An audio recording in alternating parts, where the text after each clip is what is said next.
এরকম এরকম এরকম করতে করতে যাচ্ছে। আর দিদিরা এত এত রং নিয়ে সবার সবার সবার দিকে ছুটছে। হ্যাঁ, তারপর কি করলি স্কুলে আজকে? বসন্ত উৎসবে কি হলো বল? দেখছি যে সবাই এদিক ওদিক এদিক ওদিক করছে দেখছি। হ্যাঁ, আর ফুলটাকে দিয়েছে বল আমাকে। আয়েরই দিয়েছিল। হ্যাঁ, হ্যাঁ কেন? বলছে বাড়িতে গিয়ে মামাকে গিয়ে দেখাবি এটা। আইডি দিয়েছে? তোমাকে দিয়ে কি বলছে? বলছে যে এইটা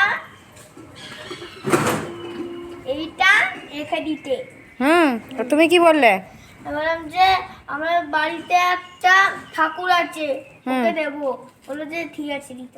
হ্যাঁ, আর স্কুলে তুমি কাকে মারামারি করছিলে আজকে? না একজন ছোট্ট যে ছেলে, ওই ছোট্ট ছেলেটা বলছে যে অঙ্কুশের গলা টিপে ধরতে। এই আমি বললাম যে না, বললাম যে ওই যে ওইখানে মা আছে, মা দেখছে। বলে যে দে না, কিছু হবে না। বলে যে কেমন দেবো? বলছে আমি অঙ্কুশ গাটি আমাকে ধরেছে আর অয়ন এসে এরকম এরকম করছে। ওদের ঠিক আছে? আচ্ছা ঠিক আছে, তুমি কাউকে ডিস্টার্ব করবে না, ঠিক আছে? এই কে করছে রাখ।